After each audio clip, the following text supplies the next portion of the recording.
Hey, how you doing, everyone? My name is Laron, your co-host. This is my co-host, Courtney. And we're back for another episode of Breath of Fresh Sports. A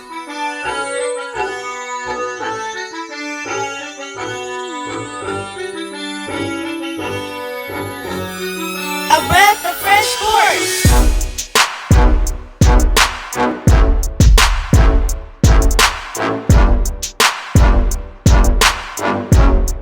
A breath of fresh sports.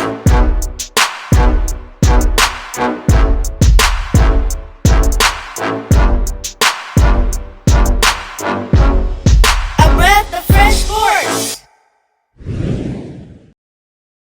So, what everybody is asking us, what's on their mind is right now the NBA free agency, and it's on our minds too.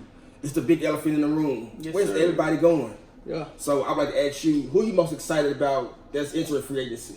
I'm excited about the whole thing because this is the most exciting free agency, NBA free agency that I can remember. Man, yes. It's so many big name free agents. It's so many free agents. Period. I think I seen there was 200 free agents. Yeah, I saw that. That's Ooh, that's amazing. 40% of the NBA are free agents right now. So the league can look totally different from this point on. I don't know. I seen like worth like $2 billion. That's a lot of money getting shelved out with 200 free agents. Yeah. Man, somebody's eating a good steak tonight. I need a steak, America. Thank you. So we have, you have Kevin Durant in his situation. Yes. You got Kawhi Leonard. Now, man, I'm hearing that there's a possibility that Kawhi Leonard and Kevin Durant are talking to each other about teaming up with the Clippers or somewhere. What you think about that? Do you believe that? Or I believe it, Mick. I'm sad right now. I was here talking with Kawhi coming to the Lakers, and I really believe it, but I did kind of get my hopes up. But, I understand Kawhi and Kevin Durant, they want to beat LeBron. They want to be with LeBron. So I totally understand that. yeah, I Competitive. understand too. Yeah, man, that would be big, man. Yes. That would be big. But of course Kevin Durant will be out next season. But when he gets back, I mean, if they go to the Clippers will be good next year anyway. Kawhi's already shown that he can carry a team. So they will be good next year anyway. Yeah. But once Durant get back, that'll be great. And I think that would change a lot of things because it was the first the talks was Kevin Durant and Kyrie Irving teaming up. Yeah. And Brooklyn. that could change things with Brooklyn because they wanted them to come as a tandem. Yeah. They didn't want just Kyrie. So they may say, you know what? We're just gonna bring D'Angelo Russell back. You know I what I'm can see saying? it 'cause and Kyrie can end up somewhere like the Lakers. I would love that. As far as reports I'm hearing, the Nets they don't trust Kyrie to be the number one man. Mm-hmm. They want him and Kevin Durant together because they don't think he can hold a team down as the number one man. He showed that in Boston. Mm-hmm. They had a lot of young talent in Boston. They just couldn't get along. So it's time for Kyrie to really show that do you want to be a main superstar or do you want to be the number two man? Because you've been number two, you've been a great number two. But when you was number one man, you really couldn't show it. Boston played better without Kyrie. So if I'm the Nets, I will keep D'Angelo Russell, and because I don't know what I'm getting out of Kyrie. And you already shown you don't want Kyrie unless you get Kevin Durant along with him. So it's gonna be very interesting to see. Yeah, it is. I can't wait till tomorrow. And then you have your guys like Kimball. I'm hearing it's a lock that he's with Boston. Yeah, I heard it. It's 4 years, $141 million. So that if that happens, that means it's also pretty much a done deal that Al. I mean, he opted out of his contract, but that means they won't be able to bring him back. They're not going to bring Al Horford back. Terry Rozier's gone. And Marcus Morris. Morris is gone. So those are some more names. Yeah. That are very, very good names. It's a lot of teams that want Terry Rozier right now. Mm-hmm. He showed himself when he had opportunities. He was very good. So, and I really like scary Terry Rozier. Young, energetic, can play defense, can shoot. He got that vibe that teammates love to be around him, and it's gonna be a lot of teams vying for his free agency. Yeah. And Al Horford, I know he's an older, he was about 32. He about 33, Yeah, But he's still a good veteran. He's Still still 15 points, 8 rebounds, 2 yes, blocks. That experience, you know what I'm Yeah. saying, and leadership and just knowing how to win. He can defend. He can play in the post. He can hit outside shots. Do in the pick and roll game, pick and pop game. he'll be a good ad for somebody. You know, He can go. I can see him going to the Nets. That'll be a good fit. Nets. You know, young team that need that veteran stability. What you think about somewhere like Dallas with Luka Doncic and Porzingis? I would like that because he plays more. You put him and Porzingis together on defense, and you got Luka. That's very good. You know, they need that. They need that veteran stability in Dallas also. Yeah. So I like that. And let's just say Kyrie does still lands up with the Nets, and so that means D'Angelo Russell is out there. I would like to see. There's a couple spots I would like to see D'Angelo Russell. One will be the Phoenix Suns because I like, you know, they have some nice young pieces and they need a point guard to go with those nice young pieces, you know, and they could be a potential team to look out for in the future, a little sleeper team to look out for. And another place would be the Indiana Pacers.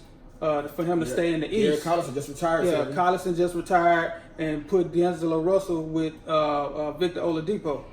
I think that would be nice as well. So those two spots right there, those are my two favorite spots other than the Nets for D'Angelo Russell. What about you? I could see D'Angelo Russell going to the Hornets because now they know Kemba is leaving and he will be the main man in Charlotte. You know, and they can offer him more money. They was going to give Kemba. They're not going to give D'Angelo Russell the same amount they would give Kemba, but he can still get $120 million. And I like D'Angelo Russell. You know, I've heard talk about him going back to the Lakers, which I would like that. I don't think that's going to happen. I don't think it's going to happen. I think they got their mind set on who they really want. You know, and what I would really like for the Lakers to do, I love Kyrie and Kawhi, but I would love for the Lakers to get more pieces around our big three with Kuzma, AD, and LeBron. Get more help around him. Get some 3AD guys. Get some Danny Green, some Terrence Rosses, some Ricky Rubios, you know, some extra help. Danny Green, Patrick Beverly. I would love that. What's the other guy? I forgot the other. He's slipping my mind right now. But number one, Patrick Beverly. Like, I think he would be so good to go with the Lakers because they need defensive players. They need shooters and defenders. And Patrick Beverly, we know that he's a defender, and I think he shot like 40% from the three. So I mean, that would be great for the Lakers. You got Patrick Beverly defending on the outside and AD defending on the inside. That'll be great. I like. That's my favorite. I mean, what I want the Lakers to do, I don't think they need to go after another max player. I think with them opening up that extra cap space, I think that if I was the GM, that would give me more room to add more of those role players and better role players than I would be able to add. Because if they get another max player, the rest of their team will be all minimum contract players. I mean, you may get a few vets that will come and say, look, I'll take a pay cut to come play with y'all, you know, they'll take a pay cut to come play with LeBron and AD. And, you know, we've been hearing about Carmelo, and I know he don't want to see Carmelo go there. America, I want to say this. And Carmelo, I want to say this. I don't mind you coming to the Lakers. Just know your position. You can still average 15, 17, but just know what you are now. There's no knock on you. I want you to come to the Lakers, but at a minimum. You can't get $10 million. I don't want that. If you can get $5 million, come to the Lakers, come on home. You and LeBron, you had a reunion. That class 2003, let's come on home together. Yeah. So, I mean, I think that would be a good spot for him. I think him going and play with LeBron would be really good. You know, they're already close, and I think he would be more willing to play his role that they want him to play. I think he can be a very good player off the bench. He can come in and average 15, 16 points a game, and that would be great. They need somebody in that second unit. I think Carmelo would be great for the Lakers. He still got that one-on-one when LeBron and AD take. He could be the main man for the second unit. And, you know, he still can score, a great scorer. And I knew it wasn't gonna work in Houston because balls move around too much. But in Houston, no, it's not even that. It's either layups or threes. They don't want no mid range. And Carmelo is a mid range guru. Like, his game, he'll pump fake the three and he'll step in. Did you see when he shot a 2-pointer and he'll apologize for the 2-pointer? He's like, my bad. He pump faked the three, he stepped in and shot a mid-range, and he made the shot and still apologized because they don't like mid-range in Houston. That's when he knew he didn't pack his bags. Yeah, and that's his game. If he can't play his game, then it's not going to work. It's not going to work. You got to be comfortable. Even though we had a game with Carmelo in Houston where he put up 28 points. You know what I'm saying? We had that, but it wasn't going to work long term. It wasn't going to work for that whole season. So, piggybacking off Houston, what do you think about Jimmy Butler joining Houston? I'm not so sure about that. I don't know. All those egos. I can't see that working. I don't know. It's already enough friction and the going way on Jimmy there. Butler is, he gonna tell you what it is. Then what they're offering, like, why would the 76ers take Clint Capella when they got Joel Embiid? Yeah. Why would they take on that contract? You know what I'm saying? And they gonna have to pay Joel and Ben Simmons soon. Like, I don't think that's going to happen. I don't like and plus, I don't think the 76ers are going to be willing to do no sign and trade. I don't think, because they already gave up too much to get these players to come to their team when they traded for these players. So I believe that they're going to offer Jimmy Butler the max. And we're going to be like, okay, the max is on the table. Now, what you going to do? You going to take it or you going to leave it? But if you leave it, you ain't going to be able to go to Houston because the only way they can get you is a sign and trade. Yeah. So take it or leave it.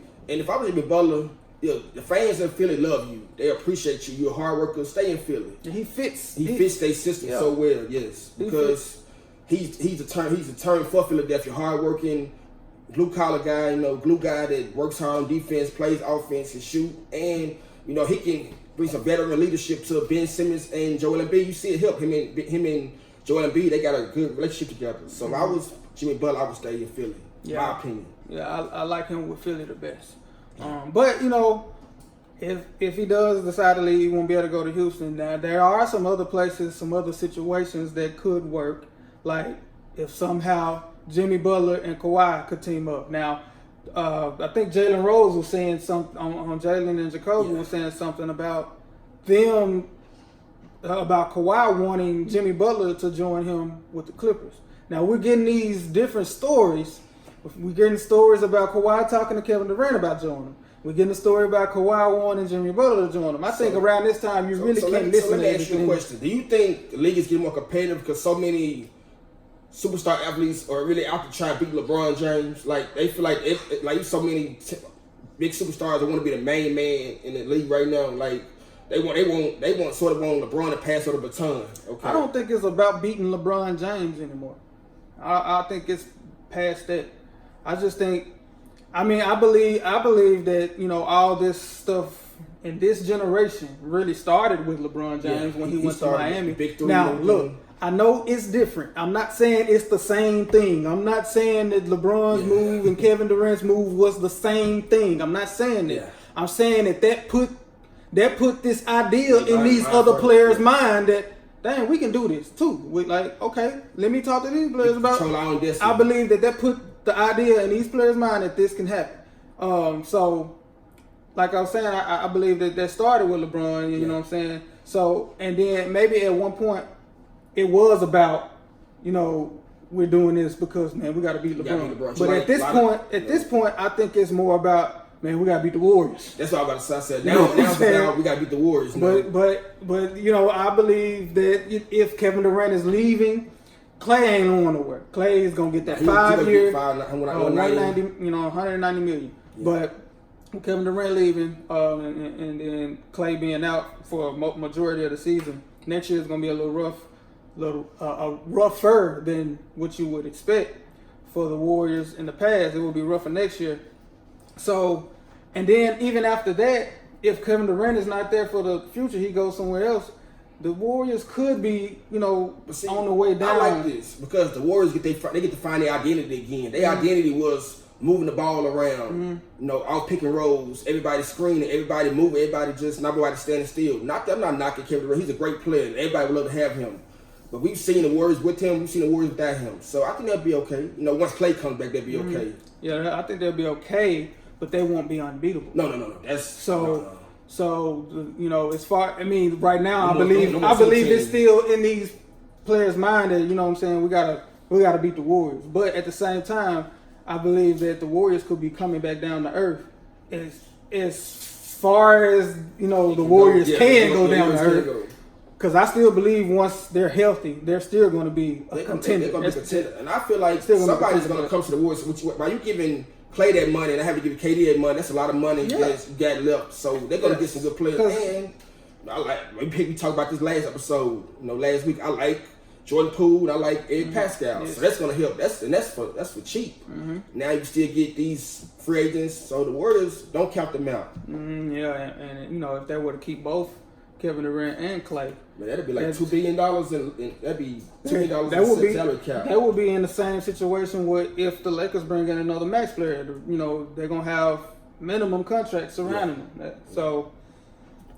Although, you know, having those guys there... Well, that's a great luxury to have. Yes. It is. You know, but I think they're in a no-lose situation. You know, if they lose Kevin Durant, of course that's going to be a huge blow. You're not unbeatable anymore. Yeah. But they are going to be able to bring in that depth that the Warriors was known for before Kevin Durant got there. They were strength in numbers. They were known for their depth, you know. And although this year in the playoffs, Steve Kerr started playing the bench players a little more. He started playing more bench players once Kevin Durant went down. And he played in that Houston series. Yeah, he played he played like 10 guys, and he wouldn't normally do that. You know, and he was saying that they kind of proved something to him in that game or at the end of that series. So. Yeah, that should help their confidence going forward. You know, knowing that they coach trust them to in big games. You know, and I really like Quinn Cook. You know, and I like wherever Kevon Looney lands, whether he lands back with the Warriors or he lands somewhere else, give that man a contract. I think I would like him best with the Warriors. He fits the system better with the Warriors. Because I mean, of course, get your money, Looney. Get your money. If somebody else offer more money, go get your money. But at the same time, I don't know. I'm not so sure how he would look somewhere else. It may not be the same. I'm also saying about Draymond Green. Who knows how great Draymond is without the Warriors? Who really know? I know that's later on down the line, but he fits the Warriors. That's gonna be another situation. They still gotta pay Draymond. Yeah. So if they pay Clay and KD now, they're basically saying bye-bye Draymond. Yeah. So how would Draymond feel? You know? Oh, he would feel terrible because he been through the whole run. He been through the whole 5-year stretch, and now I would say you don't pay me. So, he would feel bad about that. It's understandable. They have a tough situation, but a lot of different teams would pay so much money to be in that situation. And the Warriors, way looking at it is, we could find a way to keep Kevin Durant. Now we love Draymond because he's a glue, he's the piece, but Draymond is not Kevin Durant, ladies and gentlemen. He is not. He's great, but he's only great at so much. Kevin Durant is great at everything. So if you got a chance to keep KD, you just gotta, you know, wish Draymond Green the best. You know, wish him well, but you gotta go. All right, we're gonna pause right there, and we'll be back after this brief message. Treat your skin to a thirst-quenching experience and entice your senses with a mood-stimulating aroma with our exfoliating sugar scrubs. Essentials by Aaron sugar scrubs entail a mixture of moisturizing oils such as coconut, jojoba, apricot, and vitamin E. Our sugar scrubs are infused with essential oils to create the ultimate spa experience. Place your order today. Essentials by Aaron. All right, we're back. Gonna jump right into it. Now, you wanted to bring up Bradley Beal. Yes, he's very underrated as a superstar. And I want to talk about him because somebody would love to have him. A person that can shoot the ball as well as Klay Thompson, but also can defend. And I think he's looking forward to a new situation because right now it's really dysfunctional in Washington. Yeah. You know, you don't know where the Wizards are going. They don't have a GM right now. And Masai Ujiri turned them down. So they still searching. And with who knows what's going to happen with John Wall situation. You know, they owe him $40 million a year. So I would really like to see Bradley Beal go to a contender. So what do you think?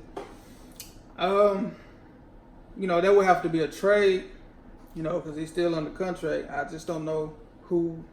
I don't really know what landing spot as far as who would be trading for him because, you know, the Lakers already did what they was going to do. Because that was talks of, you know, potentially the Lakers going after or trading for Bradley Beal. That'd be nice. Maybe, I don't know, man. Maybe somebody like Alice or I really don't know. That'd be nice. You put Luka and Bradley Beal and Porzingis. I mean, you know, possibly Al Horford. That'd be nice. That'd be nice.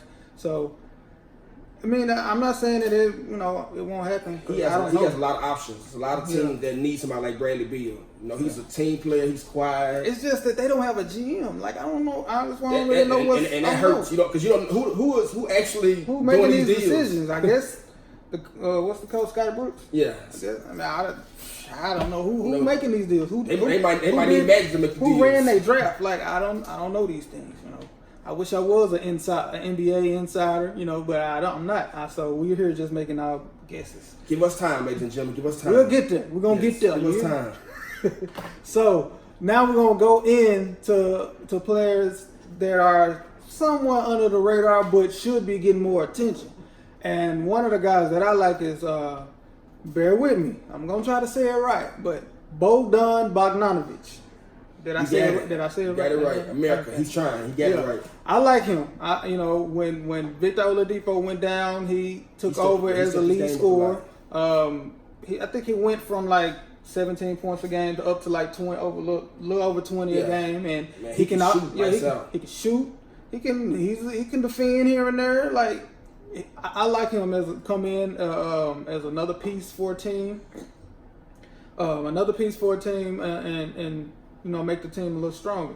And I was saying that, I think it was another episode. I think I was saying maybe the Lakers or something like that. And I've heard talks about that. The Lakers could use another 3 and D, more particularly 3 and D with Bogdanovic. But I like him. Can shoot. And when you got LeBron James, AD, you need shooters around them.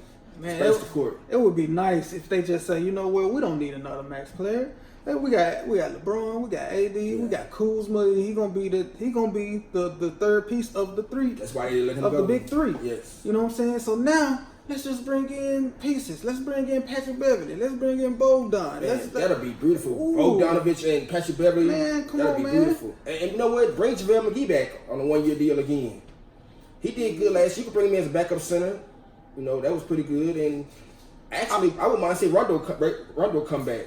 Yeah, but I don't know about that as fuck, because I think Rondo said some things, when he always running his mouth, Rondo. Because he was telling the truth. He opened up about what those trade rumors did to the team. It did. You know what I'm saying? And he opened up about it and just said it what brought it did. a little animosity to the team, because day to day you don't know where you're gonna be. When there's so much trade out there, your name part of the talks, it's gonna have you paying attention to it. It's hard to compartmentalize something like that where every day you just see that, and you get all these young players. Okay, let me ask you this. Yeah. What do you think Al Horford deserves as far as the contract? Like, what range? I think Al Horford deserves a 3-year, $100 million deal. That's $33 million a year. Whew. And throughout his career, he's always been consistent. That's kind of like a superstar. That's like a superstar, but. Nowadays, you're going to overpay a lot of these players. Like somebody like Chris Middleton is going to get a major contract. Somebody going to get more they deserve to get. Yeah. Because the reason I say this, Al Horford brings so much. And he does. He's a great leader. He does. He's a great rebounder. He's a great shot blocker. He's a good space floor, and he's low key. Everybody in the locker room love him, and sometimes you can't account for that. Especially with a lot of teams nowadays are going young, so you need a good, strong veteran like Al Horford in your locker room to bring that presence together as a unity. So, 3 years, $100 million, it's a little up there. That's steep. But right now, man, there's so much money getting passed around like a loaf of bread. People are paying quick. I don't know about that. That's like $33 million, man. But I could see him, because his player option was what, 31. The reason I say it because he turned out $31 million. So he turned out $31 million. What are you trying to get? But maybe he turned that $31 million down so he can get. More years. More years. You know what I'm saying? And maybe it might not be 31 million. It may be 21 million. But it's going to be 21 million for 3-4 years instead of 31 million next year. And what if you get hurt and your career over? You just got that 31 million. But now you can leave that and you could possibly get a 4-year or a 3-year with 20 to 21, 22 million a year or something like that. I'm going to say this. He's a great player. He's a good player. But how do you see a player like Al Horford turn out $31 million? Yeah. We can see Kevin Durant turning out $31.5 million. And I'm not knocking Al Horford. He's a good player, but he's not Kevin Durant. So he wants something. We understand he wants something more, stability. He knew something that we don't know that's inside the Celtics locker room that he wasn't feeling. Yeah, I just think he was just trying to get away from there. Yeah. That's what I think. Love hip hop Boston. Yeah, they got a lot of they got a lot of guards. And I heard that with Brad Stevens, he was connecting with a lot of players. That decision where he brought back Gordon Hayward and he put him in the starting lineup. That's what started it. That's what started it. That, you know, because that was his guy in college and all this and that. He was basically showing favoritism. So that's what started a lot of that dysfunction. Okay. So another guy we could go in on. Speaking of Boston, Terry Rozier. You brought up D'Angelo Russell. Yeah. Going to the Hornets to replace Kimball. I can see somebody like Terry Rozier going in and up there because wherever Terry Rozier goes, he's going to make the decision based on, of course, money and the start. He wants to be a starter. Yes. And Kimball's gone. He would be a starter with Charlotte. So I can see that as a potential landing spot for Terry Rozier. I can see. And I really like Phoenix. I can see Indiana. I can see. Yes, that's really good. With Collison leaving, they got cap space. He fits them. I can see. Let's see. With Dallas missing out on Kimball because at first it was talks of Boston or Dallas. That'd be nice. With Terry Rozier and Luka, that'd be nice. Yeah, both of them play deep, both of them can score. That'd be nice. He got some decisions. You know what I'm saying? He got some nice little decisions. Now, if he wants to win, Charlotte wouldn't be an option. When you 25, you try to get that first big contract. Winning is part of it, but also that big money is the main focus. You know. And he's already made the playoffs, and he's already been successful. Now it's trying to get the max money you can. You know, so but you gotta Michael Jordan. He might not be willing to give that money to him. Yeah. He ain't willing to give it to Kimball. Yeah, he wasn't willing to give it to Kimball. He ain't gonna give it. He was the face of the franchise. He ain't gonna give that to Rozier if he wasn't gonna give it to Kimball. So I don't know if he. I think Dallas or Indiana will be a pretty good spot for Terry Rozier. So, ladies and gentlemen, we have one particular subject left. So, what do you think about Brook Lopez? Lopez. What do you think he should sign? You think he should resign back with the Bucks? Yeah, I would like that. I would like him to stay with the Bucks. He fits that system pretty good. Yeah, and he completely changed his career. And he went from averaging only 2 3-point attempts in his career. I think for the first 7 years. He shot over 600 this past season. Yeah. That's probably 50% of his shots he shot from 3-pointers. So he resurrected his career. He did. That was a good thing for him because now he has more landing spots, more destinations. People want him because he won't big men that can shoot. He can still rebound, and his defense stepped up another notch last year with them. He was holding one of the anchors for the Bucks defense. Yeah, well, Brook Lopez, man, I think they said he's the first player in NBA history to average 2 made 3-pointers and also 2 blocks per game. He's the first. Wow. He's the first player to do that. So, but as far as the landing spot, I don't know. I really don't see. I don't know. I don't know what to think. But also I could see him going to the Celtics by Al Horford leaving because they need a big man just like Al Horford to space the floor. Yeah. They can rebound. They can block shots. He just take it. They just slide him in. He's not the best rebounder though. No, he's not. He's not. I think his career is 6 rebounds a game. Yeah, he's not the best rebounder. Yeah, but they need somebody to space the floor with Kemba potentially coming there. You still have Jaylen Brown and nice. Jason Tatum. That'd be nice to have. That'd be real nice. Yeah, Boston. Yeah, that'd be real nice. But what do you feel is going to happen with him? Do you feel he's going to stay with the Bucks? He's going to stay with the Bucks. He found a new home where he's comfortable at. He's the perfect situation, and he likes what he's doing, and he really enjoys it there. So I think he's staying with the Bucks. I believe that too. All right, once again, we're going to end it right there. We appreciate y'all for sticking with us to this point of the video. Please don't forget to like and subscribe to our channel. You can also find us on Facebook, same name, A Breath of Fresh Sports. So you can go there and like our Facebook page. We should have a Twitter coming soon. I'm not really used to tweeting like that, but we'll have a Twitter coming soon. Yeah, and we're working on it. We're working on that. But appreciate y'all for sticking with us and stay tuned for many more episodes. Boom, Breath of Fresh Sports.